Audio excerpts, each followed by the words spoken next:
আল্লাহ তাআলা আমাদেরকে সৃষ্টি করে এমনি এমনি ছেড়ে দেন নাই। আমাদের জন্য মহান রবের পক্ষ থেকে একটি শ্রেষ্ঠ নিয়ামত কোরআনুল করিম আমাদেরকে দিয়েছে এবং এই কোরআনের এই বিধিবিধানগুলো, এই শিক্ষাগুলো প্র্যাকটিক্যালি এই মানব জাতিকে শিক্ষা দেওয়ার জন্য আল্লাহ তাআলা মুহাম্মাদুর রাসূলুল্লাহ সাল্লাল্লাহু আলাইহি ওয়াসাল্লামকে দিয়ে এই কোরআনের প্র্যাকটিক্যাল শিক্ষাগুলো তিনি আমাদেরকে তার 23 বছর হায়াতে জিন্দেগিতে দেখিয়ে দিয়েছে। সম্মানিত মুসল্লিয়ানে কেরাম, আমি আপনাদের সামনে আজকে সূরা তাওবার 26 নম্বর আয়াত তেলাওয়াত করেছি। আল্লাহ তাআলা যদি তৌফিক দেন, কথা বলার শক্তি দেন, আপনারাও দোয়া করেন, তাহলে আমার নির্দিষ্ট টাইমের মধ্যেই এই সূরা তাওবার 26 নম্বর আয়াতের সরল অনুবাদ এবং সংক্ষিপ্ত ব্যাখ্যা করার জন্য চেষ্টা করব। ওমা তৌফিক ইল্লা বিল্লাহ, সুবহানাকা লা ইলমা লানা ইল্লা মা আল্লামতানা ইন্নাকা আনতাল আলিমুল হাকিম।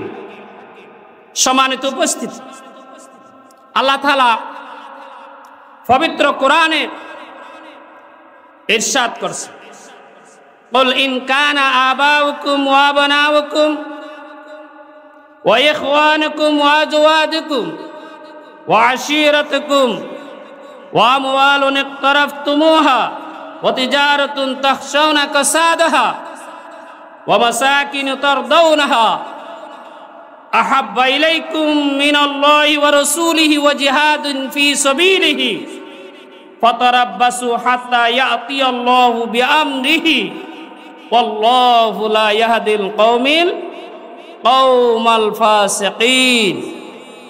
সরল অনুবাদ হচ্ছে, হে নবী, আপনি বলে দিন,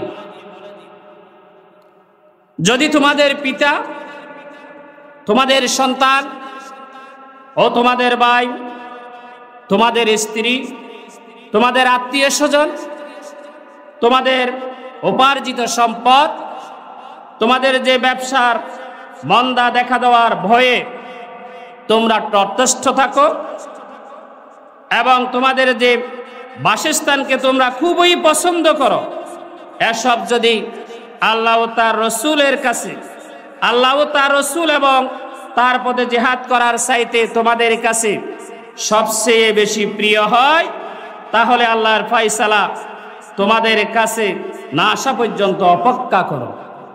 আল্লাহ তাআলা ফাসিকদেরকে কখনো সত্য পথের সন্ধান দেন না। এটা হলো কি সরল অনুবাদ। এই যে সূরা তাওবা, এই সূরার দুইটা নাম আছে, সূরাতুত তাওবা, সূরাতুল বারাআত। এখানে অত্র সূরাতে কতিপয় সাচ্চা মুমিনের ভুল ত্রুটিগুলো মাফ করার ঘোষণা এসেছে, এই জন্য এই সূরার নামকরণ করা হয়েছে সূরাতুত তাওবা। বারাআত মানে সম্পর্ক ছেদ করা, সম্পর্ক ছিঁড়ে ফেলা। কাদের সাথে? মুশরিকদের সাথে।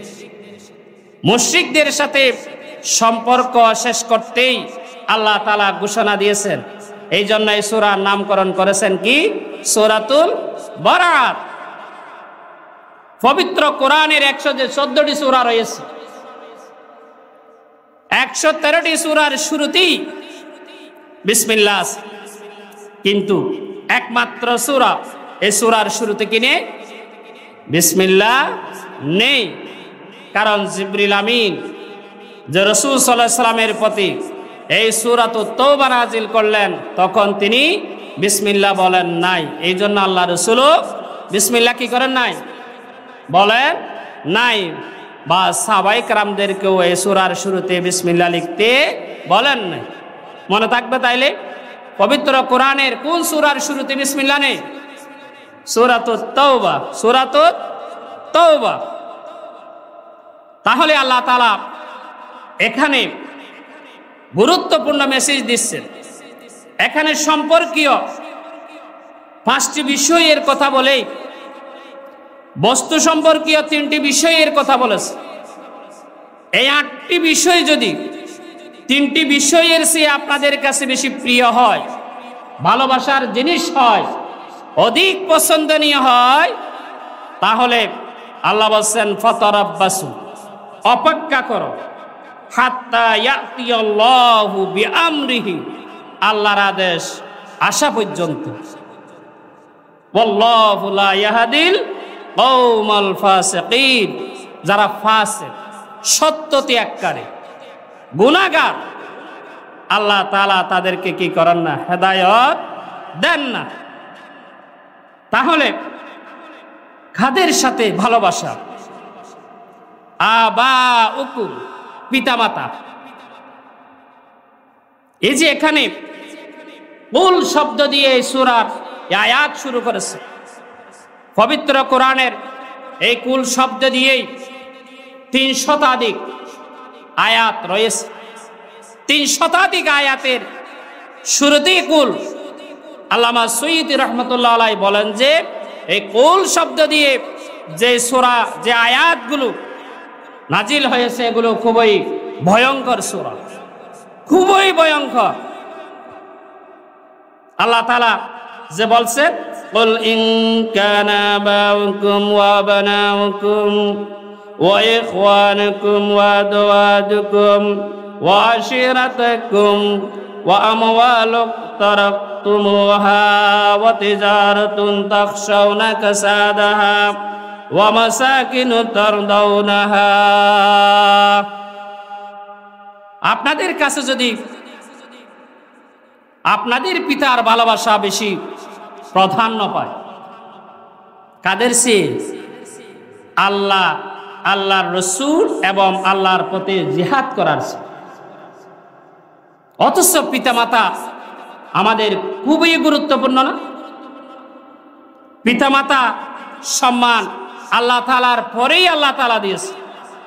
যেমন সূরা বনী ইসরাঈলে আল্লাহ তাআলা ইরশাদ করেছে, ওয়া ক্বাদা রাব্বুকা আল্লা তা'বুদু ইল্লা ইয়্যাহু ওয়া বিল ওয়ালিদাইনি ইহসানা ইম্মা ইয়াবলুগান্না ইনদাকাল কিবারা আহাদুহুমা আও কিলাহুমা ফালা তাকুল লাহুমা উফফাও ওয়া লা তানহারহুমা ওয়া কুল লাহুমা কাওলান কারীমা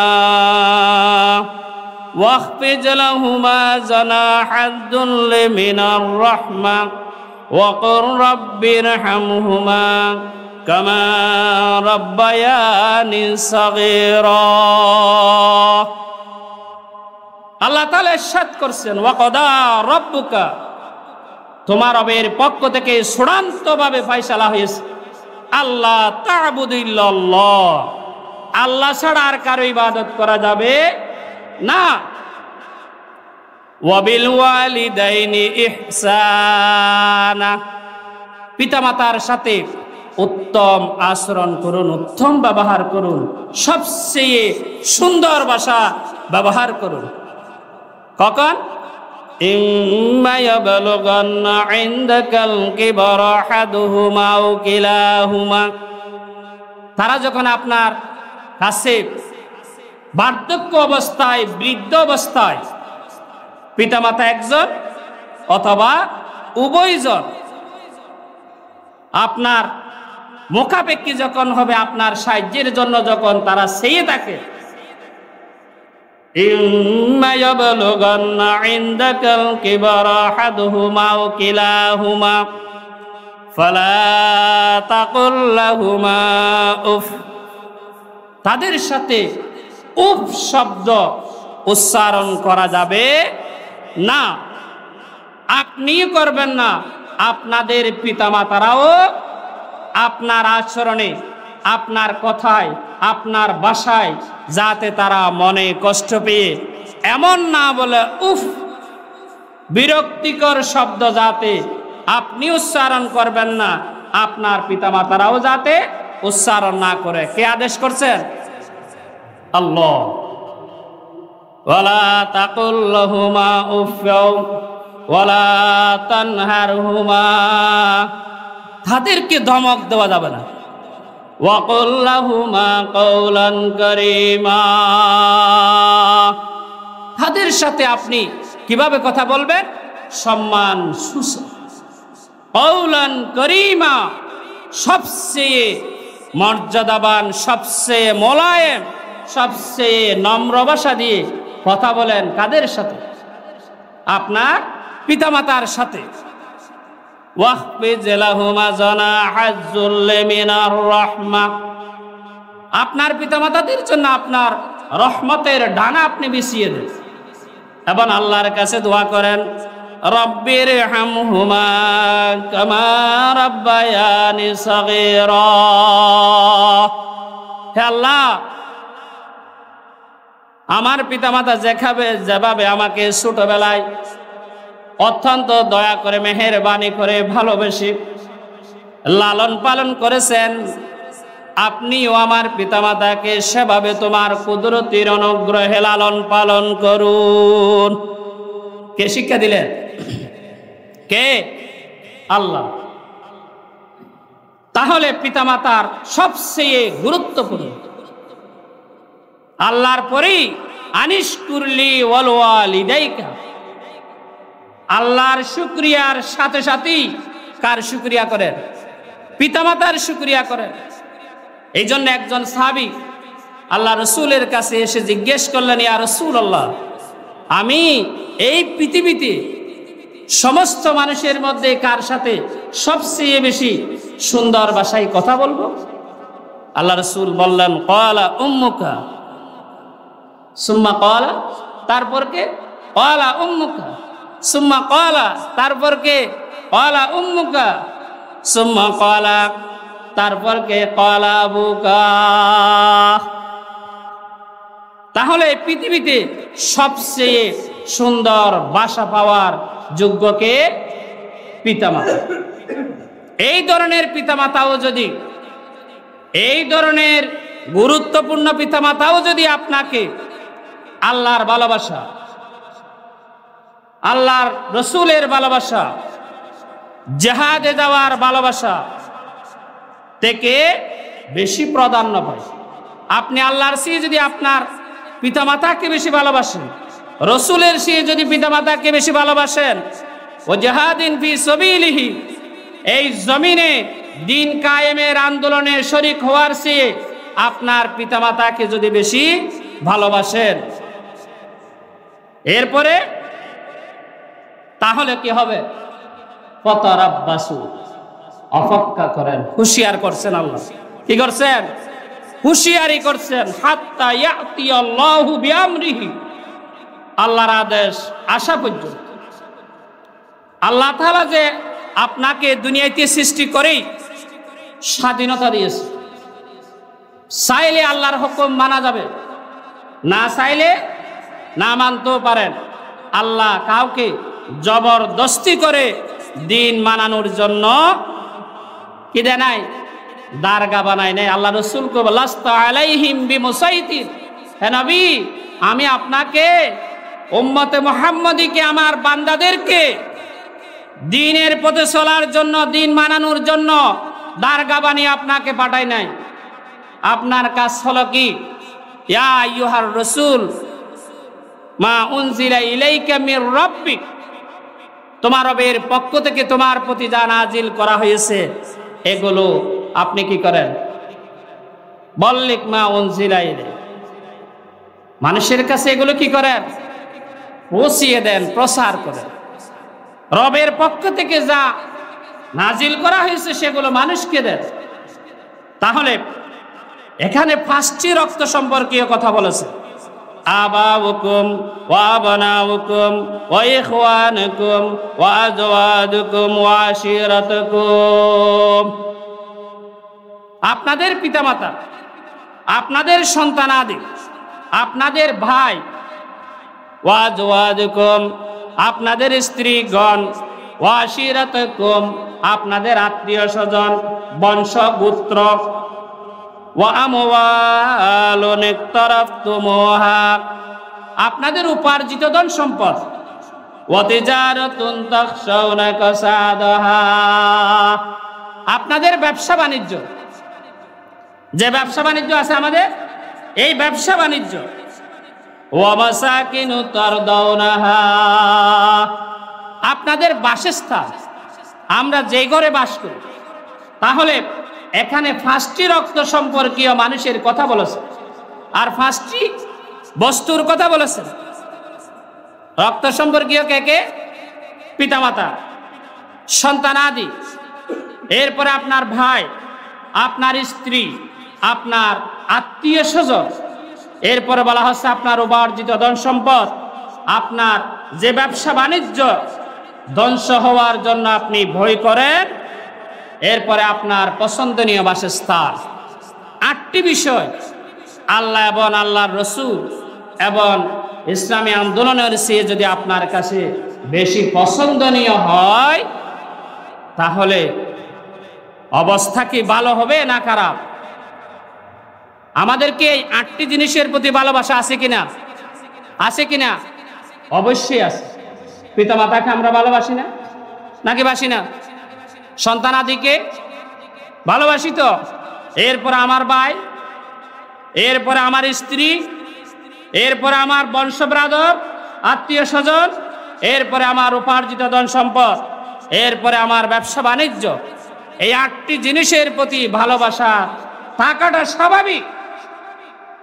তবে এই ভালোবাসার, এই 8টি জিনিসের প্রতি ভালোবাসতে গিয়ে আপনি আল্লাহর ভালোবাসা সেখানে কোনো ঘাটতি হচ্ছে কিনা, রসুলের ভালোবাসা সেখানে কোনো ঘাটতি হচ্ছে, এদের ভালোবাসার কারণে আমি রসুলের ভালোবাসা থেকে একটু দূরে যাচ্ছি কিনা, এ কোরআনের বিধিবিধান, এ কোরআনের হুকুম আহকাম পালন করতে গিয়ে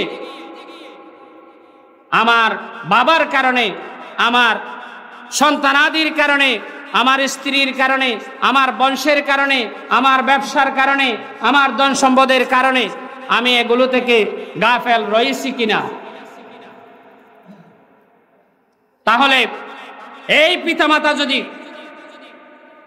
এই সন্তানাদি যদি, এই ভাই ব্রাদর যদি, এই স্ত্রী যদি, এই বংশ ব্রাদর যদি আমাকে আল্লাহ ভালোবাসা, রসুলের ভালোবাসা, আল্লাহর দিন কায়েমের ভালোবাসা থেকে আমাকে কি রাখে? বিরত রাখে। আনি'বুদুল্লাহ ওয়াজতানিবুত তাগুত, আল্লাহর ইবাদত করো এবং যারা তাগুত তাদেরকে কি করো? অস্বীকার করো। তাগুত কারা? তাগুত কারা? শয়তান। 1 নম্বরে তাগুত হলো শয়তান। 1 নম্বর তাগুত কে? শয়তান। 2 নম্বর তাগুত হলো আমাদের একটা নফস আছে। এই নফসা মারার কাজ হলো সব সময় মানুষকে কি করা? খারাপ কাজে ধাবিত করা, খারাপের দিকে। এটা দ্বিতীয় শয়তান। এরপরে দ্বিতীয় তাগুত। এরপরে এখানে যে 8টি বিষয় বলা হয়েছে এগুলো তাগুতের অন্তর্ভুক্ত। যেমন আমার বাবা যদি, আমার পিতামাতা যদি আমাকে আল্লাহর ভালোবাসা, রসুলের ভালোবাসা, দিন কায়েমের এই ভালোবাসা থেকে যদি কি দেয়? বাধা দেয়। কি দেয়? বাধা দেয়, যেতে না দেয়, বাধা সৃষ্টি করে, তাহলে আমার পরম শ্রদ্ধেয় পিতামাতাও কিসের অন্তর্ভুক্ত? তাগুতে অন্তর্ভুক্ত। ওয়া বানাআকুম, আপনার সন্তানাদি, যে সন্তানকে জীবনের চেয়ে বেশি ভালোবেসেছি, জীবনের চেয়ে বেশি মায়া করেছি, জীবনের উপার্জিত সমস্ত ধন সম্পদ দিয়ে সন্তানগুলোকে মানুষের মতো মানুষ করার জন্য চেষ্টা করেছি।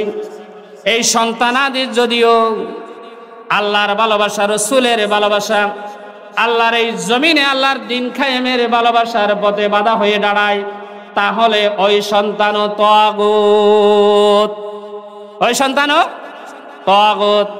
ওয়া ইখওয়ানুকুম, আপনার ভাই কত আপনজন, একজন ভাই আর একজন ভাই, ভাইকে কেউ যদি বকা দেয়, কেউ গালি দেয়, কেউ যদি মারে, আরেক ভাই গুম হারাম হয়ে যায়, যেখানে থাকে সেখান থেকে দ্রুত চলে আসে। চলে আসার পরেই ওই ভাইয়ের প্রতিশোধ নেওয়ার জন্য সে রেডি হয়ে যায়। যায় কিনা? রেডি হয়ে যায়, রেডি হয়ে যায়।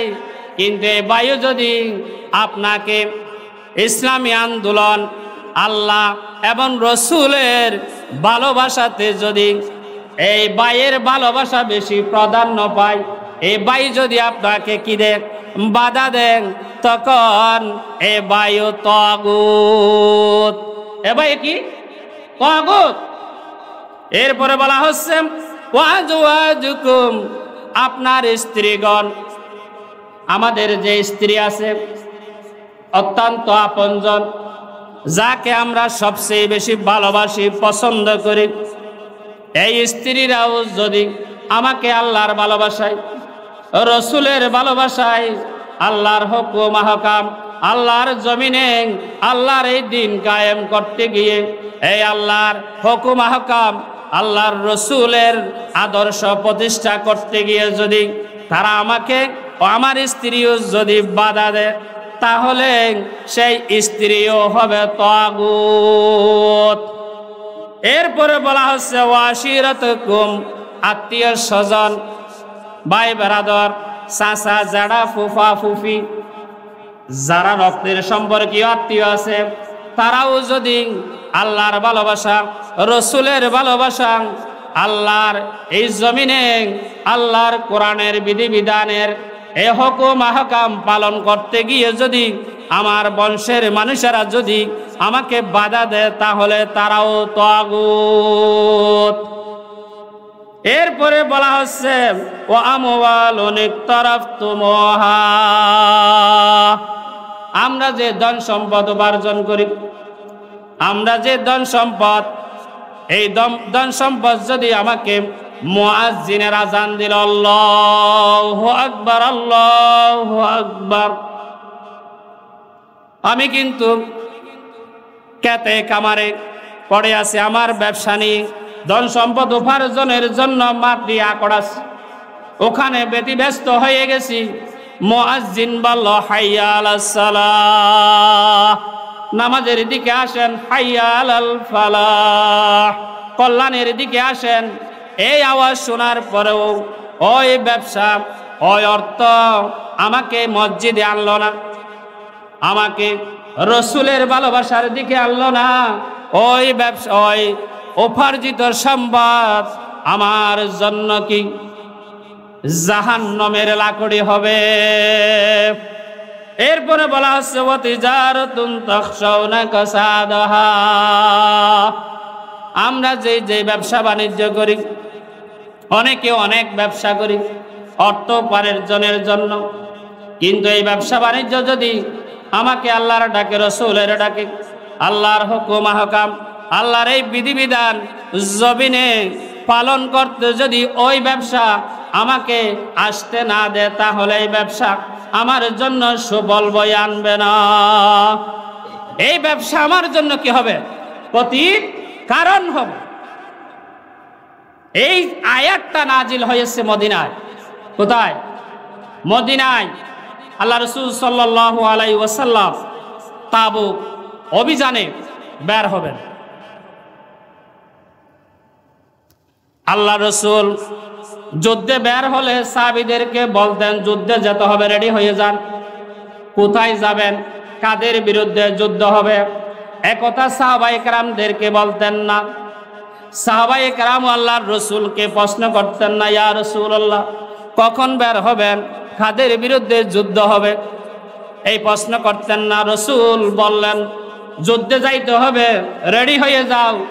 সাথে সাথে রেডি, বাসায় গিয়ে দ্রুত যা আছে কাপড় চোপড় সরঞ্জামাদি যুদ্ধের প্রস্তুতির জন্য যা আছে তা নিয়ে রেডি হয়ে চলে আসলেন।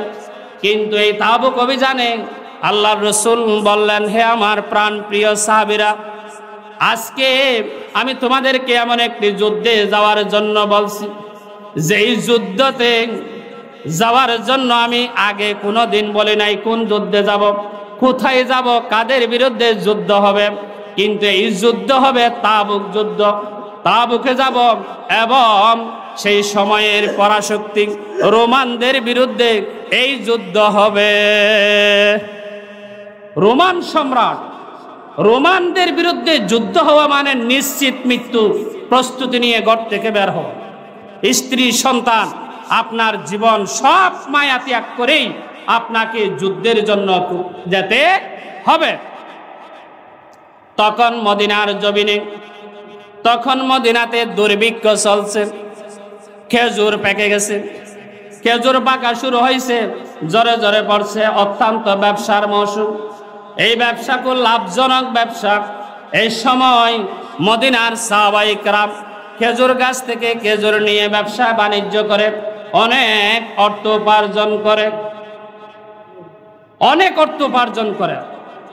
এবং সেখানে সে সময়ে প্রচন্ড গরম, এমন অসহ্য গরম, ঘর থেকে বের হওয়ার কোনো সুযোগ নাই। তাহলে একদিকে দুর্ভিক্ষ, অন্যদিকে খেজুর গাছের খেজুরগুলো পাকা শুরু হয়ে গেছে, ব্যবসা বাণিজ্যের বিশাল লাভ।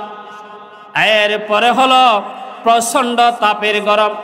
আল্লাহ রসুল ঘোষণা দিলেন যুদ্ধে যেতে হবে। কার কি আছে তোমরা সবাই অর্থনৈতিকভাবে আমি রসুলের কাছে নিয়ে আসো, এই ঘোষণা দিলেন। সিদ্দিক আকবর ঘরে যা আছে তা নিয়ে আসলেন। আল্লাহ রসুল জিজ্ঞেস করলেন, হে আবু বকর, তুমি ঘরে কি কোনো মালপত্র, কোনো টাকা পয়সা, দিনার দিরহাম রেখে আসছো কিনা? হযরত সিদ্দিক আকবর বললেন, ওয়াল্লাহি, আমি আল্লাহ এবং আল্লাহর রসুলকে আমার ঘরে রেখে এসেছি, কিচ্ছু রাখে নাই। যা ধন সম্পদ আছে সবগুলো তাবুক অভিযানে রোমানদের বিরুদ্ধে যুদ্ধের জন্য দান করে দিলেন। সুবহানাল্লাহ। হযরত উমর এভাবে দান করলেন, হযরত উসমান দান করলেন, হযরত আলী রাদিয়াল্লাহু তাআলা আনহুম এভাবে দান করা শুরু করলেন। দান করতে করতে বিশাল একটা অর্থনৈতিক ভাবে স্বাবলম্বী হলো। আল্লাহর রাসূল সাল্লাল্লাহু আলাইহি ওয়াসাল্লাম যুদ্ধে যাওয়া শুরু করলেন, যুদ্ধে যাওয়া শুরু করলেন। রোমানেরা আল্লাহর রসুলের এই যাওয়ার প্রস্তুতির খবর পেয়ে তারা সীমান্তে যে সৈন্যগুলো তারা সীমান্তে পাহারা দিছিল, সমস্ত সৈন্যগুলো তারা নিয়ে গেল। মুসলমানদের আগমনের বিশাল একটা বাহিনী নিয়ে যখন আসলো, এরপরে আল্লাহর রসুল বীরা রক্তপাতে তাবুক জয় করলেন। সেখান থেকে তারপরে তিনি চলে আসলেন না। সেখানে প্রায় 20 দিন পর্যন্ত অবস্থান করে এই রোমানের আশেপাশে যতগুলো দেশ রোমানদের অধীনে ছিল সমস্ত দেশগুলোকে তিনি প্রায় 20 দিন পর্যন্ত অবস্থান করে সবগুলোকে মুসলিম রাজ্যের অধীনে করে তারপরে তিনি মদিনায় চলে আসলেন। সম্মানিত মুসল্লিয়ানে কেরাম, তাহলে আমরা যে ঈমান এনেছি, আমরা যে ঈমান এনেছি, শুধু নামাজ পড়ি, রোজা রাখি, হজ করি, যাকাত দিই, এগুলি দিয়ে আমরা পরিপূর্ণ মুসলমানের কাতারে ঢুকছি কিনা? পরিপূর্ণ মুসলমানের হতে হবে। এই ভালোবাসাগুলো, এই 8টি জিনিসের ভালোবাসা যদি আল্লাহ এবং আল্লাহর রসুলের ভালোবাসার চেয়ে, দিন কায়েমের ভালোবাসার চেয়ে যদি তারা প্রাধান্য পায়, তাদের ভালোবাসাগুলো আমাদেরকে আসতে না দেয়, তাহলে আল্লাহ বলছেন ফাতারাব্বাসু, অপেক্ষা করো, ইয়া উলিল আবসার, হে চক্ষুষ্মানেরা, চোখ খুলে দেখো, হে জ্ঞানীরা, জ্ঞান দিয়ে তোমাদের কোরআন থেকে শিক্ষা গ্রহণ করো।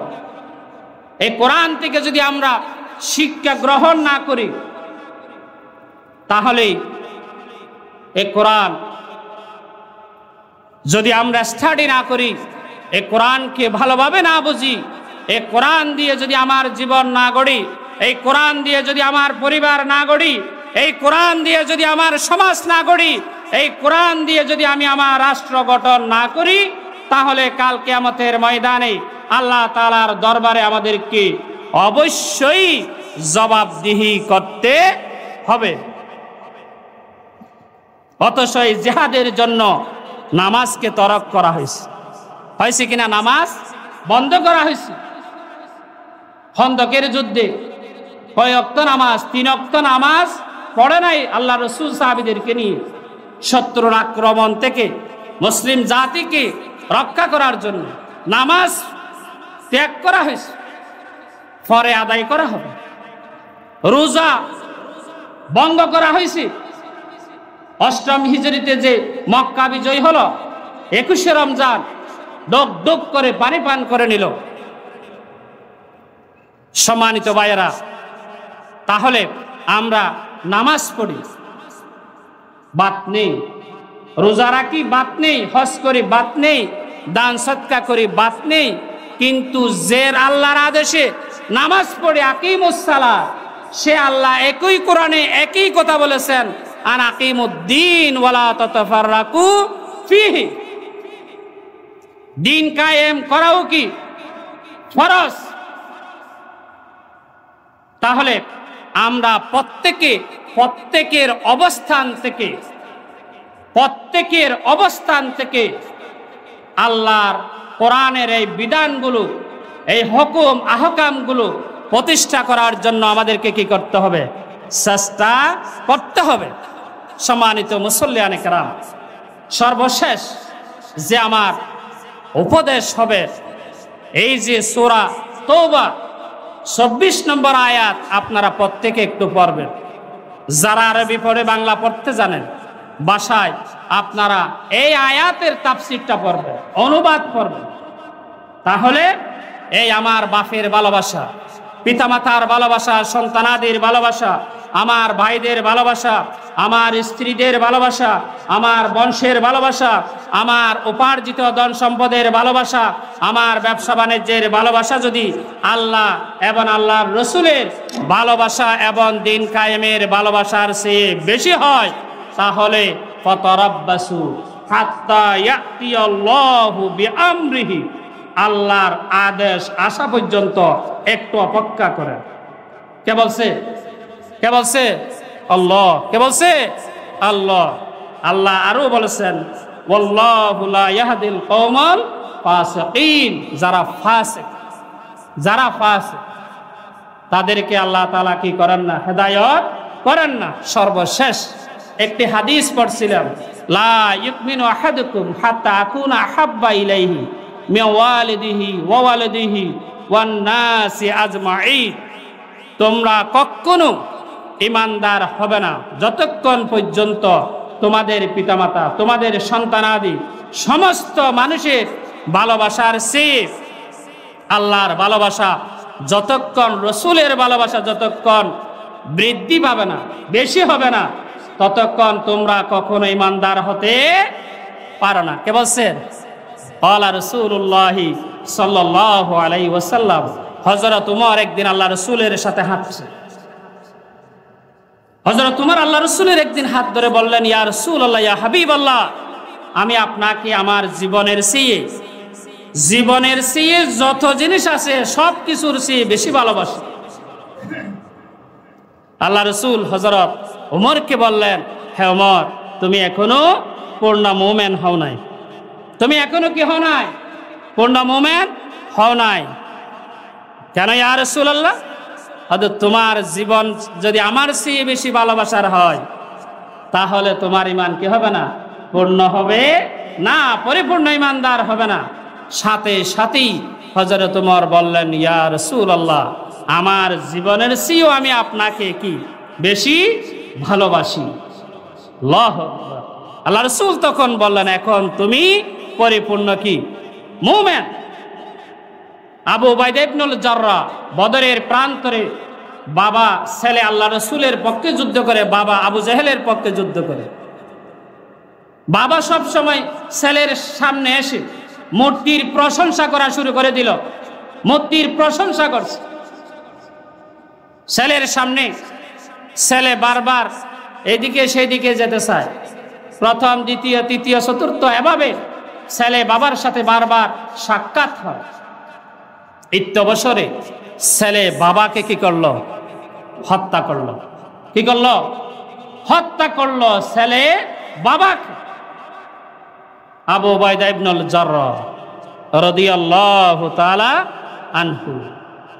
সম্মানিত মুসল্লিয়ানে কেরাম, এই জন্য আমার বাবা, আমার মা, আমার স্ত্রী, আমার সন্তান, আমার ধন সম্পদ, আমার বংশ, আমার আত্মীয় স্বজন, আমার ব্যবসা বাণিজ্য, আমার উপার্জিত ধন সম্পদ ইত্যাদি যদি আল্লাহর ভালোবাসা, রসুলের ভালোবাসা, আল্লাহর এই জমিনে আল্লাহর দিন কায়েমের পথে যখন ডাক দে, তখন জীবনের ভয়ে ঘরে বসে থাকি যায় না। তাবুকের প্রান্তরে এই জন্য 3 জন সাহাবী অলসতা করে যাব যাব যাব বলে যাই নাই, থেকে গেছে, যুদ্ধে চলে গেছে আল্লাহ রসুল। যুদ্ধের ময়দান থেকে ফিরে এসে এখন পর্যালোচনা শুরু করে দেখা গেল 3 জন সাহাবা সাচ্চা মুমিন তাবুকে অভিযানে যায় না। কাব ইবনে মালিক, হেলাল ইবনে উমাইয়া, মুরারা ইবনে রবি, বিভিন্ন মুনাফিকরা বিভিন্ন অজুহাতে রসুলের কাছ থেকে মাপ চেয়ে চলে আসলো। ইয়া রাসূলুল্লাহ, আমার এই সমস্যা ছিল, আমার ওই সমস্যা ছিল, আমার ওই সমস্যা ছিল। রসুল তাদেরকে কি করে দিলেন? মাফ করে দিলেন। কিন্তু 3 জন সাহাবী আল্লাহ রসুলের কাছে সত্য কথাটাই বললেন, ইয়া রাসূলুল্লাহ, ইয়া হাবিবাল্লাহ, আমাদের যুদ্ধে যাওয়ার ইচ্ছা ছিল, তবে অলসতার কারণে বের হব বলে আমরা বের হতে পারি নাই। অলসতা আমাদেরকে রেখে দিছে। আমাদের ব্যাপারে আপনার সিদ্ধান্ত। আল্লাহ রসুল সিদ্ধান্ত দিলেন সাহাবায়ে কেরামদেরকে, তোমরা এই 3 জনের সাথে 40 দিন পর্যন্ত কোনো ধরনের কথা বলবে না। কথা বন্ধ, সালাম বন্ধ, কালাম বন্ধ, কথা বন্ধ। 1 দিন যায়, 2 দিন যায়, 3 দিন, 4 দিন, 5 দিন এভাবে যায়। তাদের জীবন সবচেয়ে বেশি ভয়াবহ হলো। তারা খুব কষ্ট পাচ্ছে। মসজিদে নামাজ পড়তে আসে, আল্লাহর রসুলকে সালাম দেন, আসসালাতু আসসালামু আলাইকা ইয়া রাসূলুল্লাহ। আল্লাহর রসুল তাদের সালামের জবাব দেন না, চেহারা ওইদিকে ফিরিয়ে নেন, ওই দিক থেকে সালাম দিলে এইদিকে ফিরিয়ে নেন।